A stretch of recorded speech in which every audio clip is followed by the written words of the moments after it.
안녕하세요. 엘레나입니다. 다들 잘 지내셨나요?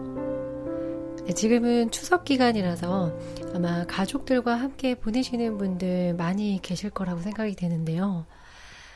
저는 가족이라고 하면은 가장 먼저 떠오르는 게 의존이라는 단어입니다. 제가 어렸을 때부터 좀 의존성이 강하게 키워졌다고 해야 될까요?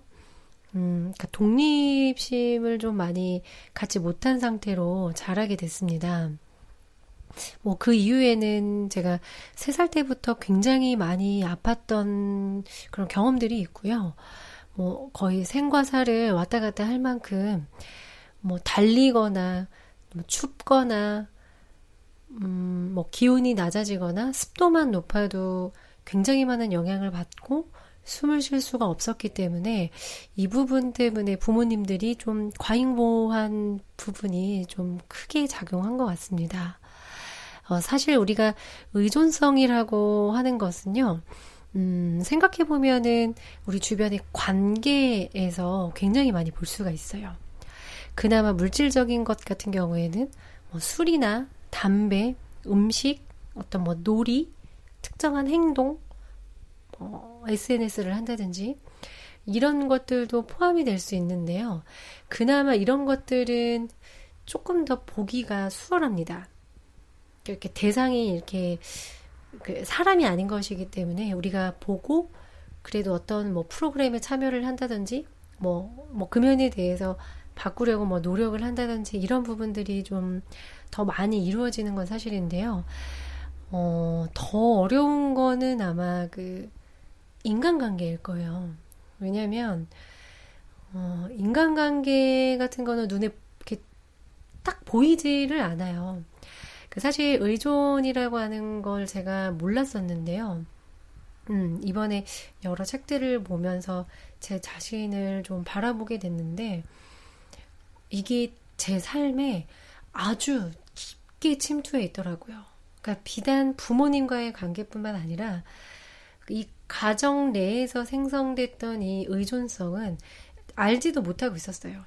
네. 그러니까 어렴풋이 의존하면 안 된다 이런 정도만 알고 있었지 내 삶에 얼만큼 의존이 침투해 있는지 몰랐고 그리고 그것들이 나의 모든 사회생활, 인간관계, 내가 어떤 이런 배움을 위해서 만나게 되는 관계에까지도 이 모든 것에 다 의존을 부여하고 있었더라고요. 이게 사실 정말 충격적인 부분이었는데요. 벗어날 수 있는 게 하나도 없었어요. 저 같은 경우에는. 그래서 이 자립을 한다는 것, 독립을 한다는 것, 자기 스스로 일어난다는 것, 이게 당연히 될 수가 없었죠. 전체가 다 의존적이었는데, 그거는, 네, 할 수가 없었던 게 당연한 거고 맞고요. 또 반대로, 제가 잘 이해하지 못했던 것 중에 하나가, 나는 나대로, 그들은 그들대로, 라는 말이었어요. 물론 머리로는 이해가 됩니다. 근데 이게 살아가면서, 그러니까 실질적으로 사람들과 관계를 맺거나 뭐 그런 부분에서는 되지가 않는 거예요. 쉽게 예를 들면 내가 뭐 함께 같이 다니는 친구들이 있어요. 근데 내가 오랜만에 친구들을 좀 보고 싶어요. 그래서 친구들한테 연락을 합니다. 우리 언제 언제 한번 볼래? 오랜만에 한번 볼까? 근데 친구가 그때 약속이 있다는 거예요. 그러면 알았어. 그래. 그럼 다음에 보자. 라고 말은 하지만 마음속으로는 되게 서운한 거죠. 나 오랜만에 만나는데 나 만나줄 시간도 없는 건가? 아니면 그 친구한테 말을 할 수도 있겠죠. 야, 우리 오랜만에 보는 건데 그 약속 취소하면 안 돼? 나랑 만나면 안 돼? 그 다른 약속은 날짜 잡을 수 있잖아. 언제든지 볼 수 있잖아. 뭐 이렇게 말할 수도 있겠죠. 이게 다른 분들은 어떤지 잘 모르겠는데요. 제 주변에서도 이런 사람들이 많았어요. 네. 물론 이제 말은 그렇게 어렸을 때는 했고, 그 다음에 이제 그런 말은 안 했지만 되게 서운한 거예요. 그러니까 그 시간을 나 스스로 이제 만족하고 행복하게 보낼 수 있는 것들이 없었을 때 특히 그랬어요. 근데 그게 의존이라는 거를 몰랐던 거죠. 중요한 거는. 네. 근데 그 인간이 동물과는 다르게 인간은 태어나서부터 움직이거나 뭐 밥을 먹거나 스스로 할 수 있는 게 없죠. 아이들은 계속 누워서 이 부모의 어떤 지지, 어머니의 모든 그런 행동들, 밥을 먹여주고, 기저귀를 갈아주고, 진짜 트림도 하게 해줘야 되고, 모든 이런 손이 가는 게 인간이기 때문에, 태어나서부터 의존을 안 하고 살 수는 없습니다. 아이를 혼자 버려두면은 살 수가 없죠. 일정 기간 동안은 굉장히 많이 돌봐줘야 되는데요. 이게 문제가 되는 게 아니라, 아이가 스스로 할 수 있게끔 양육하는 게 굉장히 중요하죠. 아이가 스스로 자기가 할 수 있는 일은 하게끔 격려해주고, 지켜봐주고, 기다려주고, 이런 부분들이 굉장히 중요한데, 사실 대부분은 그렇게 양육을 하지 않죠. 조바심에 엄마가 대신 해주고, 아이를 기다려주기보다는 다그치고, 명령하고, 빨리 이렇게 되게끔, 눈앞에서 엄마 말대로 안 하면 혼나게끔, 이런 문화가 우리나라에는 굉장히 많죠. 네, 전반적인 문화입니다. 그래서 엄마 말을 잘 들으면, 아빠 말을 잘 들으면 뭔가 다 옳다고 생각을 하게 돼요. 선생님 말을 잘 들으면, 높은 직장 상사의 말을 잘 들으면 뭔가 더 괜찮은 것 같고, 스스로 생각을 할 수 있는 능력을 어렸을 때부터 박탈당했습니다. 근데 이게, 이때 어렸을 때 못 배웠죠? 어렸을 때 못 배웠으면 우리가 자라면서 정말 배워나가야 돼요. 어떤 계기가 됐든지 간에, 뭐 배워야 되는 이유는 당연하죠. 내 삶을 더 만족스럽고 더 나은 삶을 살아가기 위해 고통을 더 줄이고 내가 하고자 하는 이런 가슴 깊이 느껴지는 이런 나만의 일을 하고 또 스스로 일어서기 위해 굉장히 필요합니다. 사실 16년 전에 저희 어머니가 돌아가셨을 때에도요, 제가 3살 때부터 아팠잖아요. 죽음의 계곡 많이 오르락 내리락 하면서 부모님이 얼마나 마음을 졸이셨겠어요. 그랬는데, 실질적으로 어머니가 돌아가셨을 때 진짜 많이 힘들었는데, 그때 당시에는 잘 몰랐지만 그 이유가 바로 하나가 의존성이었습니다. 내가 그 사람에게 의존하는 그 경향이 높을수록 너무 힘들어지는 거예요. 왜냐하면 어머니가 돌아가심으로 인해서 저는 앞으로 살 수가 없을 거라고 생각을 했거든요. 난 이제 죽었구나. 난 이제 끝이구나. 이런 부분들이 정말 사소한 게 아닙니다. 그래서 부모님이 돌아가셨는데 안 힘든 사람들이 어디 있겠어요. 물론 그 관계들은 사람들마다 다 다르게 형성이 되어 있겠지만, 그러니까 너무 많이, 그러니까 내 자신을 스스로 돌아보고 이렇게 돌보는 것을 알지 못했기 때문에 내 목숨은 어머니에게 달려있다고 생각을 했었던 거예요.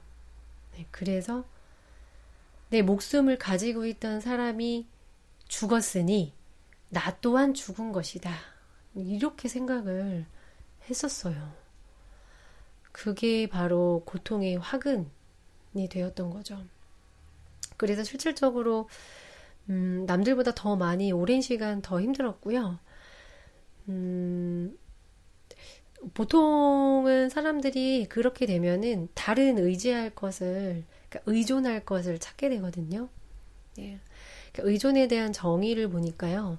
자기가 자기 자신을 이제 돌보고 자기 감정을 알아주고 스스로 다독여주고 응원해주고 잘할 수 있다고 스스로를 믿어주고 이런 부분들을 스스로 하지 않으면 그거를 남이 해주게끔 남한테 내 자신을 맡겨버리는 거예요. 부모가 됐든 연인이 됐든 친구가 됐든 뭐 상사가 됐든 누가 됐든 내가 스스로 할 수가 없기 때문에 그 사람들이 해주겠다고 생각을 하는 것이라고 하더라고요. 그래서 그 사람이 나를 알아봐 주지 않으면 나는 아무 가치가 없는 것처럼 느껴지는 거죠. 왜냐면 나의 주도권은 그 관계를 맺고 있는 대상, 그 상대에게 있기 때문에 그래요. 그래서 연인 관계도 그렇고 굉장히 힘들죠. 나 힘들 때 좀 알아봤으면 좋겠는데 연인이 만약에 바빠요. 일 때문에 바쁘다고요. 나는 지금 뭔가 힘든 일이 생겨서 막 울고 싶고 보고 싶은데 그 상대방은 지금 직장 야근하느라고 나올 수가 없어요. 나를 만나러 올 수가 없어요. 그러면 보통 생각하게 되죠. 내가 이렇게 힘든데 내 옆에 있어주지도 못하고 일이 그렇게 중요해? 내가 중요해? 아, 이게 뭐 드라마의 대사 같기도 합니다. 예. 음, 근데 잘 알죠. 네, 그렇게 여태까지 살아왔기 때문에, 네, 저 또한 아주 잘 알고 있는 부분입니다. 근데 사실 중요한 거는 이렇게 되는 것 때문에 힘들어지거든요. 그것 때문에 싸우게 되잖아요. 그래서 뭐, 너는 나한테 이만큼을 해주면 내가 이만큼을 해주겠다. 뭐, 예를 들어, 네가 만약에 축구를 좋아한다. 그러면 내가 축구 경기장 한번 가줄 테니까 내가 좋아하는 뭐 박물관에 한번 너는 같이 가야 돼. 라고 이렇게 조건을 걸죠. 너는 뭘 해주고 나는 뭘 해주고. 이렇게 되는 게 바로 의존적인 관계가 시작이 되는 거라고 합니다. 둘이 마음이 맞아서 가게 되는 것은 문제가 되지 않지만 나는 싫지만 내가 원하는 박물관에 같이 갔으면 좋겠다라는 것 때문에 그 사람이 원하는 것을 하나 해주는 거죠. 네. 그게 바로 서로를 감옥으로 끌어들이는 참 아주 빈번하게 일어나고 있지만 그게 왜 그러는지는 다 모르고 살아가는 분들이 더 많다는 거죠. 그래서 너무 충격적이었어요. 그냥 이거는 너무 일상적인 거고 뭐 관계적으로 사람들하고 이야기할 때 이런 부분들만 수다 떨듯이 많이 하는 부분인데 그게 바로 의존이었다는 거죠. 우리 전반적인 삶에 너무 많이 뿌리 박혀 있기 때문에 서로 알지를 못하는 거예요. 그러니 나아질 수가 없죠. 그래서 다른 사람을 만나요. 이 사람은 보고 싶은데 내가 그 만나고 싶은 날만큼 볼 수가 없어요. 너무 바빠서. 그러면 어떻게 되죠? 조금 더 나를 많이 만날 수 있는 사람을 골라서 만나게 됩니다. 그러면 표면적으로 봤을 때는 문제가 해결된 것 같죠. 나를 한 번밖에 못 만나던 사람이 5번 볼 수 있는 사람으로 대체가 된다면 이 부분이 해소가 된 거잖아요. 근데 중요한 거는 보이지 않게 내가 나 스스로를 돌보고 스스로 혼자 있어도 행복하고 혼자서도 무엇이든 할 수 있고 만약에 그 사람이 내가 만나려고 했을 때 만약에 그 사람이 바빠서 그 약속이 이루어지지 않는다고 하더라도 상처받지 않을 만큼 사실은 상처받을 일이 아닌데 상처를 받게 되죠. 네, 그렇게 되지 않을 만큼 내가 좀 더 단단해지고 내 스스로를 이렇게 돌아보고 시간을 가질 수 있는 이런 내면의 힘이 커지지 않는다면 어떤 사람들을 만나도 그 근본적인 게 변화한 게 아니기 때문에 계속 반복되는 패턴이 일어납니다. 그래서 생각하겠죠. 분명히 나는 이전과는 다른 개선이 될 수 있는 대안을 선택을 했는데 왜 나에게 또 이런 일이 일어나지? 네. 그게 핵심이죠. 어떤 사람을 만나도 내가 나를 그 사람에게 주어버리는 주도권을 넘겨버리는 이 의존이 해소되지 않는다면 절대 해소가 될 수가 없죠. 누구를 만나더라도요. 그래서 관계에서 계속 상처받고 또 그 사람이 나에게 함부로 대하면 나는 이중으로 고통을 겪게 됩니다. 왜 그러냐면 처음에는 일단 내가 내 자신을 버렸기 때문에 이미 내 안에서는 슬픔이 있거든요. 근데 저 사람이 나한테 또 뭐라고 하거나 나를 돌봐주지 않거나 알아봐주지 않고 인정해주지 않으면 두 번째로 상처를 받는 거예요. 그러면 우리 내면에 있는 뭐 내면 아이 같은 경우에는 이중고를 겪게 되죠. 근데 이거를 해결할 수 있는 방법을 모르니까 다른 사람을 만나서 또 같은 패턴이 반복되면서 고통이 축적이 됩니다. 사라지지 않고 열심히 나아지려고 노력을 하는데 이상하게도 축적이 돼서 고통이 더 커지는 거예요. 그래서 이런 부분들을 저는 좀 우리가 살아가면서 필수적으로 배워야 되는 거라고 생각을 해요. 학교에서도 이런 거 배워야 된다고 생각해요. 아니면 부모들이 자녀를 교육할 때 이런 부분들 요새는 뭐 아이에 대해서 의존적인 아이에 대해서 검색을 해보면은 되게 많은 자료들이 있거든요. 근데 그렇다고 해서 뭐 다 잘 돼가는 건 아니지만 그래도 그런 거를 찾아보고 노력하는 것만으로 되게 가치 있다고 생각이 들고요. 그리고 이런 것들이 이렇게 보편화되기 전에 이미 우리가 이렇게 어른이 된 사람들 있잖아요. 네, 지금 보통 지금으로부터 30대 이상인 사람들은 그때는 그런 게 이렇게 많이 이렇게 좀 이렇게 보편화되지 않았었어요. 그래서 이미 어른이 된 사람들도 내 안에 있는 내면 아이를 비롯해서 우리가 실질적으로 현실에서 이런 것들을 개선해 나가야 자기 삶이 편해지고 관계에서도 편해지는 거거든요. 그래서 뭐 책을 보든 어떤 강의를 듣든 자기 느낌에 따라서 어떤 것들을 누군가에게 배워 나가든 남들이 하는 것을 보고 배우든 교훈을 얻든 이런 좀 가치 있는 부분들 이게 진짜 저는 가치 있다고 생각해요.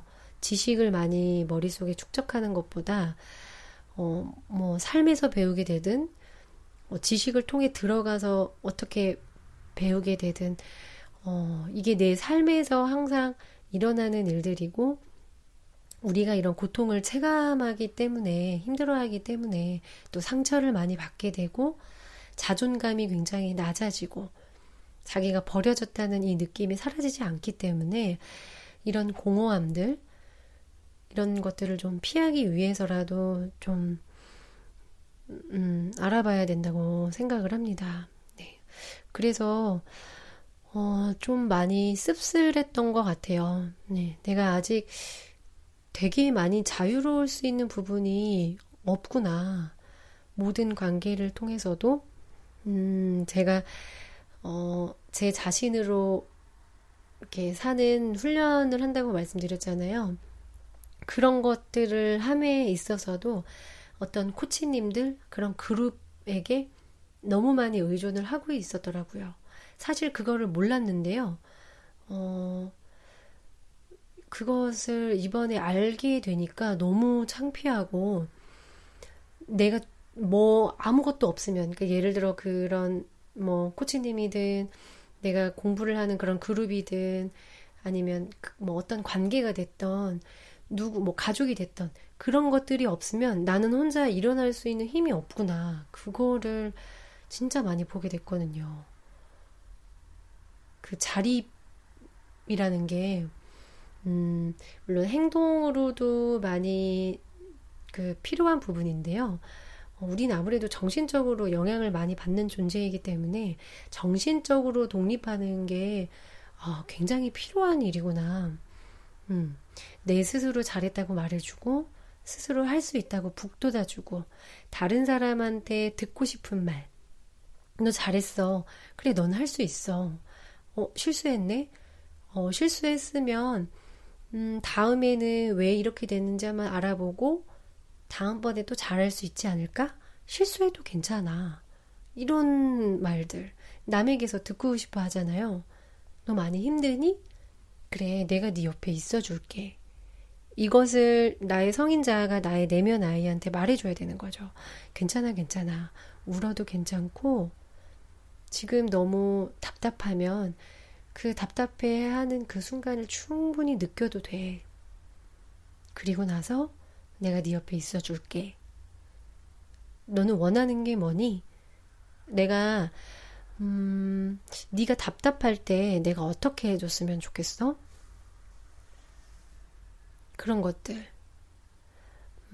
그리고 그 내 안에서 일어나는 어떤 그런 욕구와 필요 같은 부분들 있잖아요.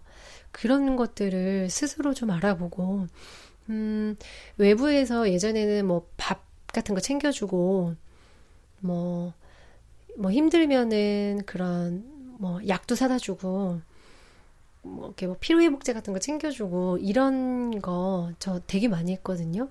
그거를 센스라는 이름 하에 많이 했습니다. 술 먹은 다음날 이제 그 사람들한테 뭐 컨디션 같은 거 같이 막 사다 주고, 비타민 같은 거 챙겨주고, 그러니까 보통 다른 사람들한테 잘해주는 것, 호의를 베푸는 것, 그거는 의존이 아니라고 생각할 수 있는데요. 두 가지가 있어요. 진짜 내 마음에 우러나서 그 사람이 어떤 반응을 보이더라도 상관없이 내가 그거를 좋아서 이렇게 해주는 거면은 전혀 상관이 되지 않고요. 두 번째는 뭔가 내가 이 사람한테 챙겨줌으로써 그 사람이 나한테 고마워하길 바라고, 센스 있는 사람이네. 이렇게 생각해 주길 바라고, 이 사람은 좀 뭔가 다르네.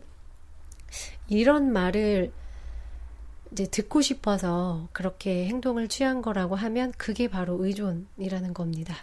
미묘한데 이 의존이라는 거는 그 모든 행동에 다 포함이 될 수 있더라고요. 네. 그것을 가려내는 거는 상대방이 거절했을 때도 아무렇지 않게 그 사람의 그 결정을 내가 스스로 받아들이고 상처받지 않는 것. 그리고 내가 진심으로 우러나서 바라지 않고 어떤 말이 됐던 뭐 보상을 바라지 않고 순수한 마음으로 그냥 하는 것 자체만으로도 기뻐서 그렇게 하고 싶어서 하는 것. 그렇게 하면은 문제가 되지 않아요. 네. 그래서 저도 관계들을 많이 돌아보면서요. 반성 많이 하게 됐고, 너무 어린아이구나. 너무 엄마의 사랑을 이렇게 받고 싶어 하는 그런 어린아이인데, 그거를 내가 스스로 너무 해주지 못했구나. 사실 알게 된 지도 얼마 되진 않았거든요. 그래서, 말로만 이렇게 다 아는 것처럼 자꾸 에고를 키우지 말고, 네, 스스로 내 자신에게 한 번이라도 말을 더 해주고, 그걸 충분히 느껴보고, 그 다음에 내가 다른 사람들을 대할 때 조금 더 그 부분에 대해서, 이제 상처를 받지 않게 되는 그런 연습이 좀 필요하겠다라는 생각을 좀 해봤습니다. 네, 또 중요한 게, 그런 마음 상태를 계속해서 만드는 게 참 필요한 것 같더라고요.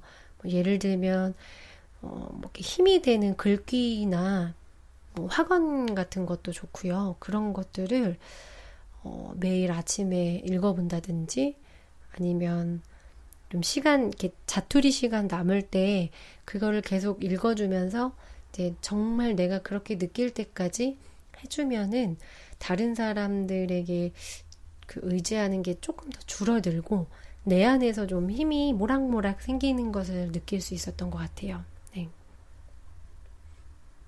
네, 또 추석이라 더 많이 생각을 하게 됐는데요.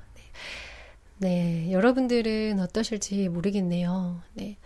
참, 자기 자신으로 산다는 게 무슨 말인지도 모르고 훈련을 시작해서, 진짜 많이 어려운 시기들을 겪고, 음, 정말 너무 많이 상처로 난도질되어 있던 제 자신을 스스로 보면서 좌절도 많이 하고, 정말 어떻게 이렇게 살았을까?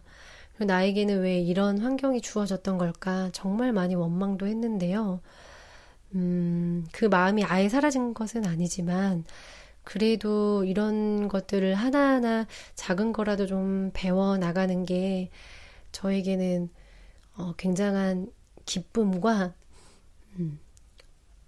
어떤 감사함을 느낄 수 있게 되는 것 같아요. 네. 그냥 이런 것들을 제대로 배우지도 못하고 그런 기회조차 박탈당하고 알지도 못하고 그렇게 배울 수 있었다는 사실 자체를 인지하지 못하고 내가 만약에 나중에 죽을 때가 됐을 때 얼마나 공허할지 얼마나 후회가 되고 너무 안타까울지 그런 부분들에 대해서 생각을 해보니까요.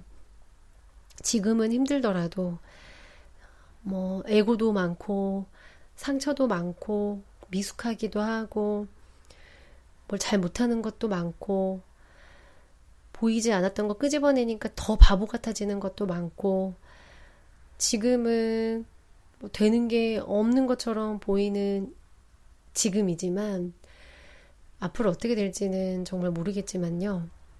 그래도 오늘 하루 이런 것들을 알아가면서 조금이라도 그 부분을 알아차리고 행동을 바꿔나가면서 살아보려고 합니다. 네. 오늘도 들어주신 분들 너무 감사드리고요.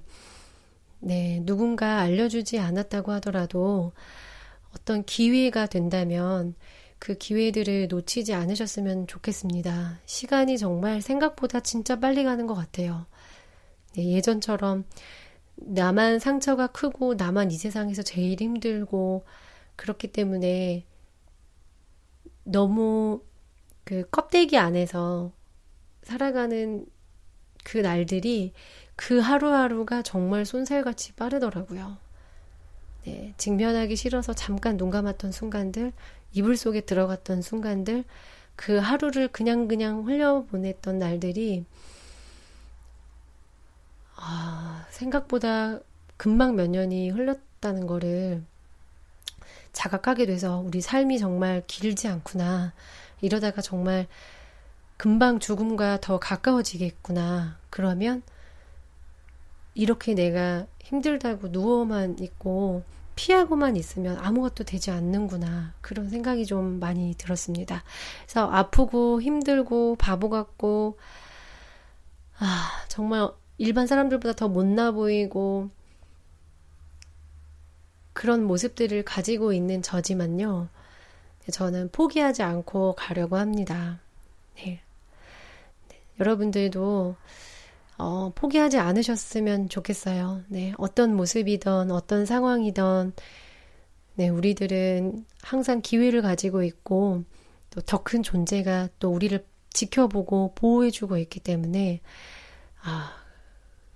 그런 것들을 자각하면서 네, 더 앞으로 꿋꿋하게 나갈 수 있는, 포기하지 않고 나갈 수 있는 그런 날들이 되셨으면 좋겠습니다. 네, 감사합니다. 좋은 하루 보내세요.